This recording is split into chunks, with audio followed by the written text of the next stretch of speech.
and two for tea, me for you, and you for me. Tea for two, how happy we'll be alone.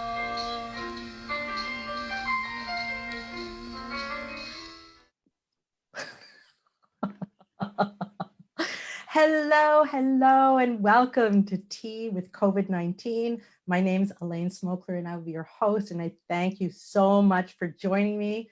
We're going to be focused today on the topic of anxiety, and I'm so thrilled, honored, and delighted to have my dear friend, Dr. Patricia Rahman here, who will be here talking to us a little bit about anxiety and leading us in a practice. But first, have you noticed, like, just generally that anxiety is kind of high right now? It isn't just you. That's right. Whether it's mask anxiety, anxiety about when this is all going to end, uncertainty, or maybe you feel the anxiety that things are opening up again, or maybe you've had all kinds of difficulties coming from uh, loved ones who might be in a somewhere where you feel that they're not safe, or maybe you yourselves are in a situation that's not safe. So because mindfulness is a way for us to be present to our experience, but not actually any kind of peacefulness pill or a way to get rid of anything, we want to be able to look at anxiety from how we can let it help us boost our mood. And maybe you'll notice that there's a little bit of a playful tone with this notion of tea. Having tea with COVID-19. And the idea of that is, when we push against something, when we don't want it, usually that resistance just adds to our distress. So when we can actually do something kind of counterintuitive, turn towards our difficulty, find a way to bring some joyful, lighthearted quality to it, so helpful. And before I get into that, I want to just thank Brian Moran for playing the piano for me in that Tea for Two opening. Thank you so much. And thank you to Mindful at Home for hosting this wonderful opportunity to be able to come together for wherever we are, from wherever we are, to be able to be together, to have a little bit of play, maybe learn a little bit of something, and find a way to weather the storms that are coming our way.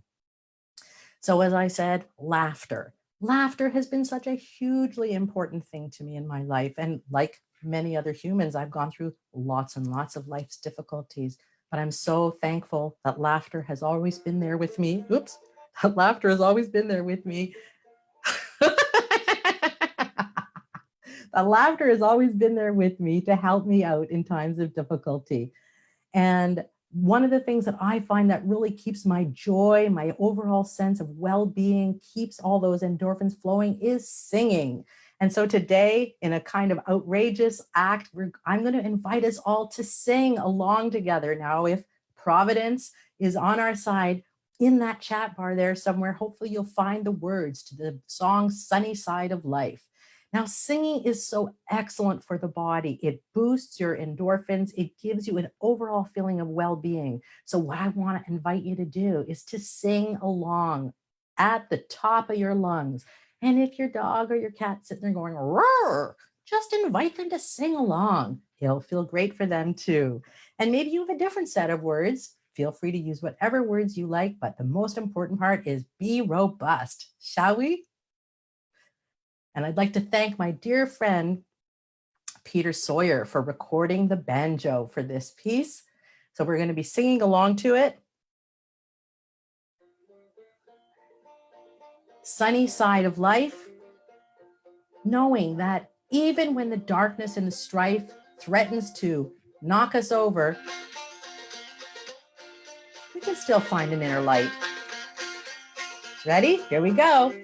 Well, there's a dark and a troubled side of life, and there's a bright and a sunny side too. So when we meet with the darkness and strife, the sunny side we also may view. Keep on the sunny side, always on the sunny side. Keep on the sunny side of life. It'll help us every day. It'll brighten all the way if we keep on the sunny side of life. Oh, the storm and its fury broke today. crushing hopes that we cherish so dear. Clouds and storms will in time pass away. The sun again will shine bright and clear. You gotta keep on the sunny side, always on the sunny side. Keep on the sunny side of life. It'll help us every day. It'll brighten all the way if we keep on the sunny side of life. Do it again. Keep on the sunny side, always on the sunny side. Keep on the sunny side of life. It'll help us every day. It'll brighten all the way if we keep on the sunny side of life. If we keep on the sunny side of life. Woo! You were awesome. Good work. Okay, so as I said, we're going to be taking a bit of an outrageous direction in the show by inviting some playfulness because laughter is so important. One of the things that laughter does is it boosts the immune system. It triggers all kinds of endorphins, and it's a great feeling. So I'm going to also thank Peter Sawyer right now for this video that he showed me, and I'm just going to call it Made Me Laugh. Kylie.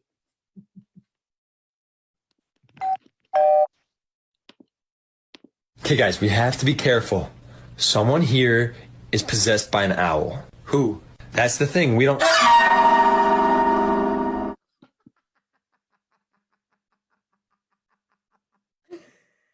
You know, sometimes it can be that simple. Okay.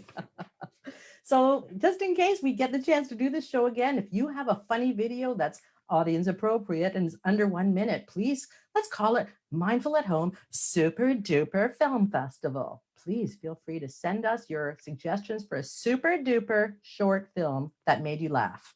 Thank you so very much. So a couple of other things that I thought would be fun for us to look at together before we invite the fabulous Patricia Rahman to speak with us is some segments that I'm calling, first one is called Things You've Learned How to Do Now That There's No One There to Help You. So we would love to hear from you. You don't have to, maybe we'll talk about it in a future show, but some of the things that I've learned how to do, because I've discovered, my gosh, I'm so much more capable than I expected because now I have to figure it out on my own. One of the most obvious ones, Zoom. No, it's wonderful. So just being able to figure out Zoom, learn how to put a backdrop in, even if it makes my head look weird, I still thought it was fun. I'm trying to avail myself of all the wacky things possible. Also, I saw Pat cut her husband's hair on a video. So dang, I got a pair of clippers and I said to my husband, careful, or I'm going to cut your hair. And I did. I did a fabulous job. So that was the second thing I learned how to chop hair off in a very stylish manner. So watch for my salon opening called Pandemic Color. So, also, I cannot stand putting furniture together. And in the past, I was always far too principessy to be able to do it myself. Now I've put together many things and I'm just like, wow, what's happening to me? I've become capable suddenly. So assembling furniture, Zoom, cutting hair, who knows what it'll be the next time we speak, but I'm just finding overall, my gosh, I'm so much more capable than I thought. The second segment that I would like to share with you, I'm calling Things You Can Touch Other Than Your Face. Remembering that this is a family show, the thing that we're going to touch today is our heart. That's right. So maybe if you've been practicing mindfulness for a while, you've come across something called mindful self-compassion. And somewhere along the way, somebody suggested, why don't you try putting a hand on your heart? And you thought, you sure? Why? Well, psychotherapist, writer, and resiliency coach Linda Graham talks about this idea of placing our palm or hand self-touch in this way, positive self-touch, as self-directed neuroplasticity, as a way for us to actually rewire the brain. And I found that really fantastic.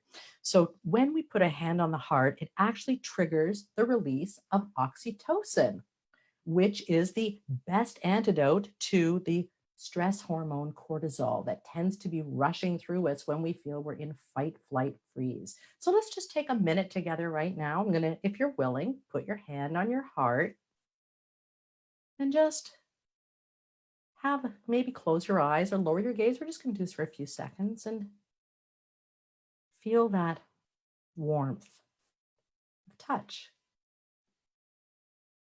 Maybe bring to mind a sense of safety, well-being, as you feel this dear hand of yours on your heart. And maybe you'd like to bring to mind a person or a pet who fills you with a sense of well-being. Notice how it feels to let this oxytocin begin to move through the body as you stay with a sense of connection to the hand on the heart, safety, well-being, bringing to mind a person or pet who fills you with these wonderful feelings. Taking one last little drink of that delicious oxytocin. Okay. I don't know if anyone has anything to say about what you noticed. Oh, how great to see you.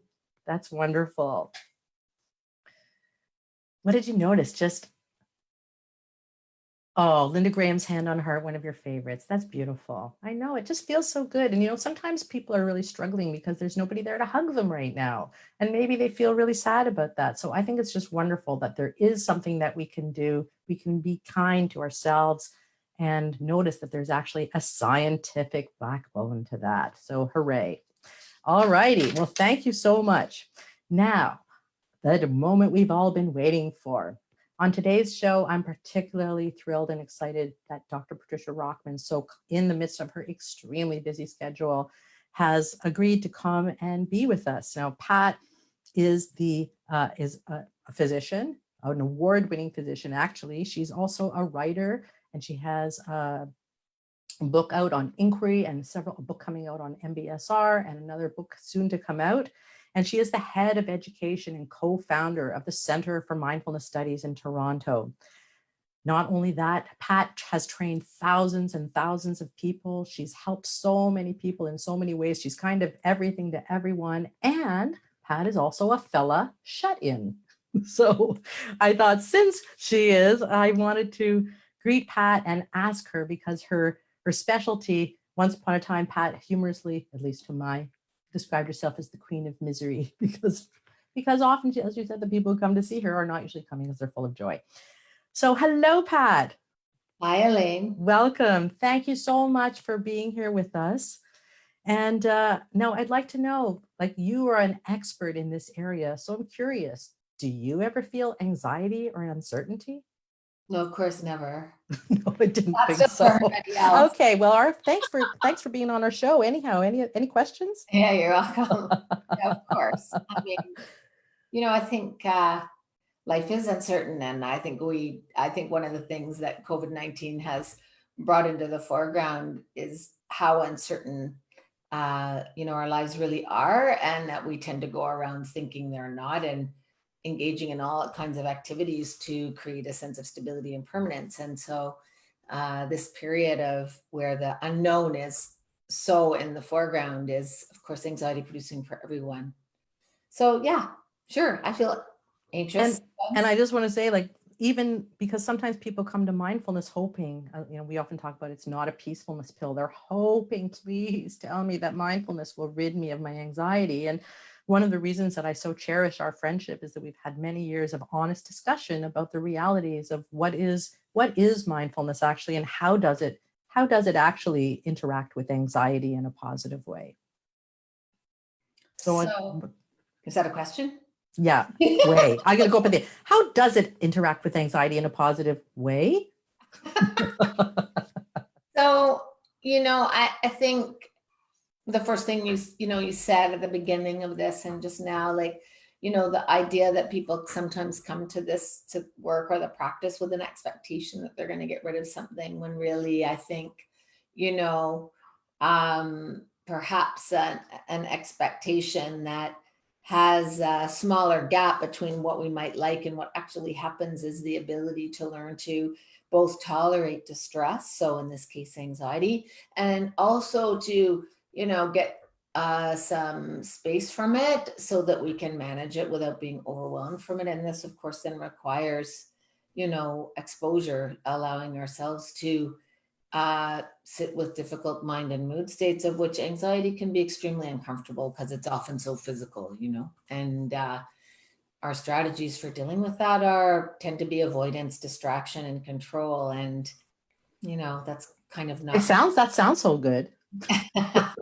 when you put it that way. Well, yeah, I mean, it works in the short term, but not in the long term. And it's difficult for us to engage in a number of those things right now, given that our lives are quite restricted, right?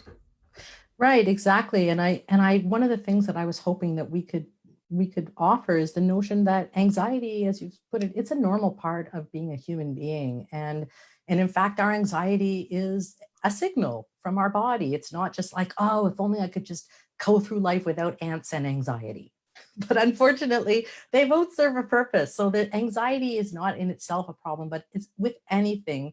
When it moves into overwhelm, then it becomes more difficult for us to stay in a balanced state. And then we get into that fight, flight, freeze. And as you said, we start to strategize, etc. So I'd love to know if you perhaps have a short practice that you could offer us and that might help us be with anxiety in the way you're describing it. And just mention that afterwards, we invite everybody to really be in this practice, but afterwards will be interesting to hear from you what you've noticed after the practice. Yeah, sure. I just want to say the one brief thing, that because I think it's easy to get confused. Like there's the normal anxiety of life, and then there's anxiety that is so impairing and, severe and lasts for so long that we would call that, a disorder, and they're not the same thing, right? So okay, thank you for clarifying that. I think that's important to clarify. Right. Anyway, having said that, sure. So we'll do a brief practice, and in a minute, I'm going to ask you to bring up actually a moment recently when you felt anxious, and preferably bringing up something that is not overwhelming, as Elaine alluded to. And if you find you get overwhelmed, feeling free to just open your eyes and let go of the practice. And as Elaine said, we're using the body as a place from which to witness and be with experience. And so that's basically what we'll be doing. And then we'll hopefully have time to just have a brief discussion about that. So coming into a relatively comfortable posture, sitting, and allowing the eyes to close, if that's okay, or taking a soft, receptive gaze a few feet in front of you. Turning attention to what is here right now. If there are thoughts around, emotions, body sensations. Just stopping and getting a handle on your internal landscape in this moment, whether it's wanted or unwanted, or perhaps neutral.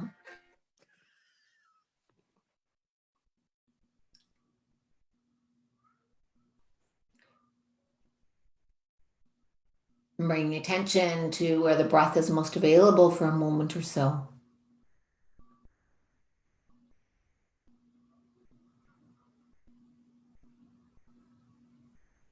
And then bringing to mind a time recently when you felt anxious, perhaps like 4 out of 10, if that's possible.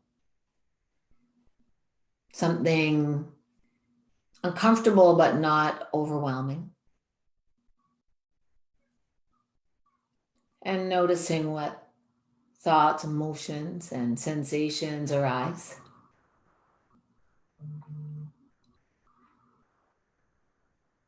Perhaps naming specific emotions if they're present, such as worry or fear is here, or anxiety is here.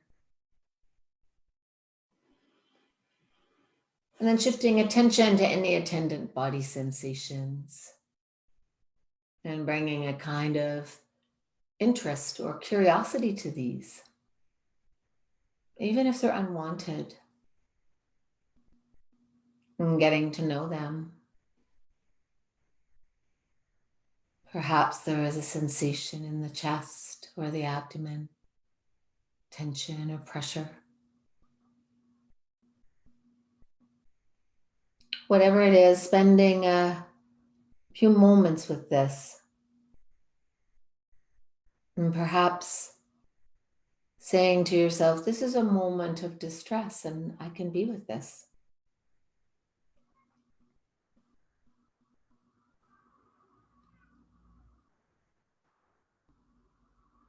And perhaps breathing with these sensations if needed.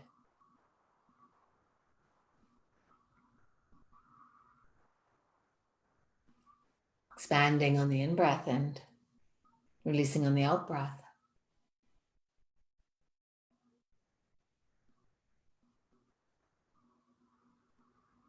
And I'm widening the attention now to the entire body, around the breath, to any and all sensations. Bringing a kind of open receptivity to experience.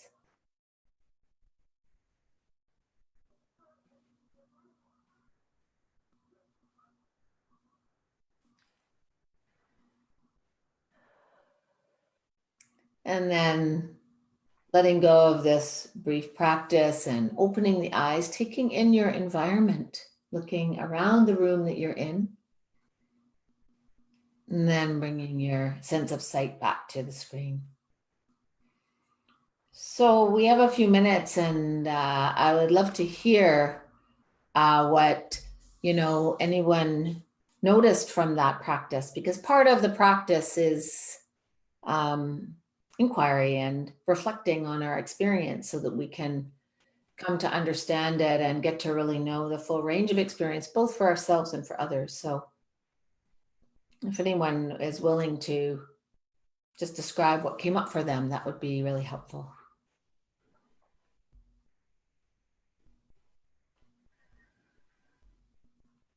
Well, while we're waiting for the chat, I'll mention that today I had a stressful thing happen this morning around technology, and that was easy to bring to mind as we were doing the practice. And I, even though I've done this so many times, it was beautiful to let myself surrender to the practice with you and just go be guided by you. And I could really feel my body. I felt myself going around my body and just feeling it. And it felt really, it felt powerful just to let myself touch the inner sensations that I was experiencing, to have the courage to actually be there with it. So what did you notice?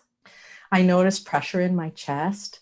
I noticed my wrists were vibrating and tingling. I could feel my breathing change from the beginning of remembering the story of what was happening to as I just stayed with it.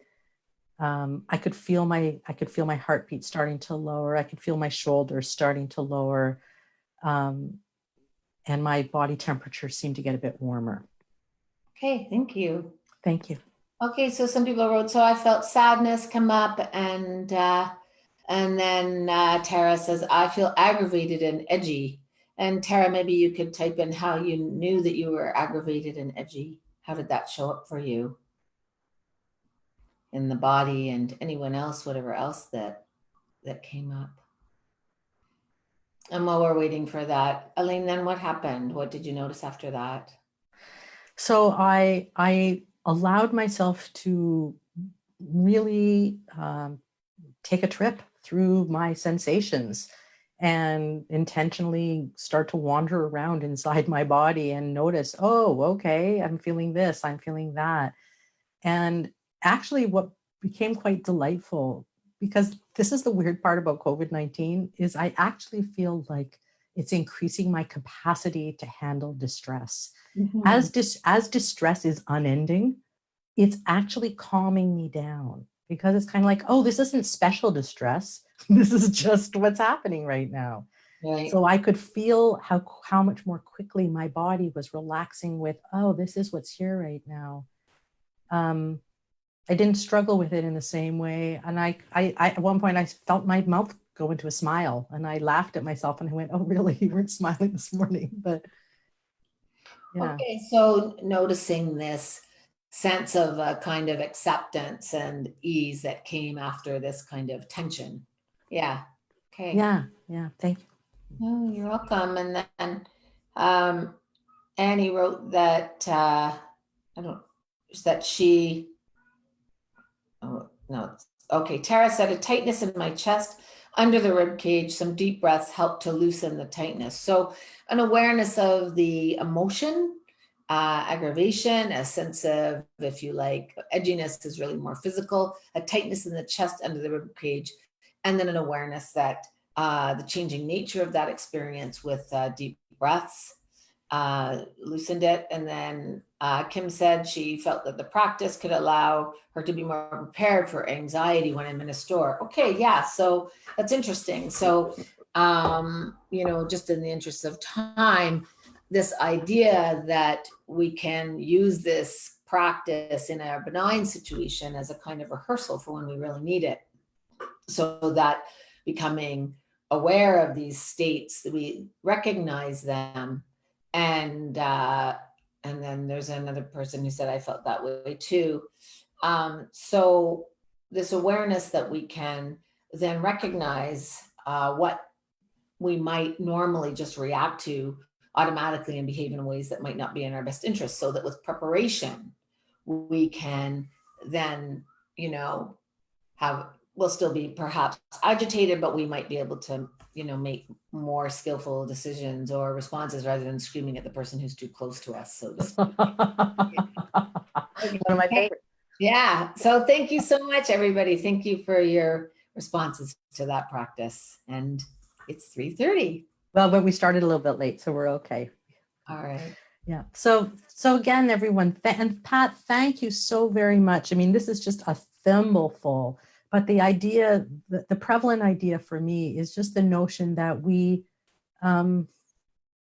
might be able to find ways to more easily be with what's showing up when we can, as you said, go into the body. The story, especially right now, the stories are so powerful and they're so anxiety driven. I'm so thankful for a saying within mindfulness, thoughts are not facts, or all thoughts are not facts. So yes, there are thoughts that are facts right now, but not all the thoughts, all are catastrophic thoughts. We don't know, but the best way that we can handle our situation really is to be able to be as present as possible when we're hanging out in the past, when we're hanging out in the future, which is the territory of anxiety in the future. But when we're hanging out there, it makes it harder for us to galvanize our precious resources. So even though it's challenging, there are things we have to do. Like Zarina, you were saying you were thinking of going to the shops. Well, if you're not getting food delivered to you, it's kind of not an option. You're going to have to find a way to go shopping. Or maybe some of the anxiety you're feeling is like, hey, my city's starting to open up and that's scaring me. So we need to find wise ways to be able to handle this situation. And dare I say, even in the midst of difficulty, find some way to encounter joy, to encounter an uplifted spirit, to walk around your house singing, to play with your pet, whatever it is, because those things will also help us manage stress overall. They're not going to get rid of anything, but they're going to help us be more present to what's here and inescapable. Give us the most potential. So everyone, thank you so much. This has been really, really fun. I'm going to invite us, if you'd like to just sing out. But before I do so, I just want to take a moment to thank Mindful at Home so much for all of the wonderful and wondrous things that are being done at mindful.org. Obviously, you found it because you're here now, but there's just so many resources and many, many of them offered for free as a kindness, as a generosity for us to be able to find a way together as a planet to be able to stabilize. I'd like to thank Kylie Ross from Mindful for all her fantastic support. She's been amazing, and we thank you, Kylie. I'd like to thank Kylie Mercour, who helped create this idea, the backdrop, create a lot of the technological things, and train me, and also just for her kind patience overall. And I mentioned at one point, Kylie Mercour actually even thought she had COVID-19, which I kind of thought was going above and beyond the call of duty in terms of her commitment to this show and really wanted to, but fortunately she did not have COVID-19, or we don't think so. So thank you. I'd like to thank Brian Moran for recording that piano at the beginning, and I'd like to thank Peter Sawyer for recording that amazing, joyful, I like to call it Ben Joy, or I like to call him Ben Jovi. So you can call me later. I like to thank you so much for that, and also for pointing me towards that fun video, which makes me laugh every single time. So thank you, everyone, but special thanks to you for taking your precious time and tuning in right now. From the bottom of my heart, I hope this has been helpful for you. I hope you've got a little bit of a smile or some joy out of this. And if it was helpful and if you enjoyed it, let us know, because maybe we'll do it again if this was something fun and you'd like to try again. So, shall we? There's a dark, sunny side, always on the sunny side. Keep on the sunny side of life. Come on, it will help us every day. It'll brighten all the way if we keep on the sunny side of life. If we keep on the sunny side of life. So keep on the sunny side, everyone. It's a much better way to go through the day. And thank you so much. Thank you, Pat. You're fantastic. And mwah, have a great day, everyone.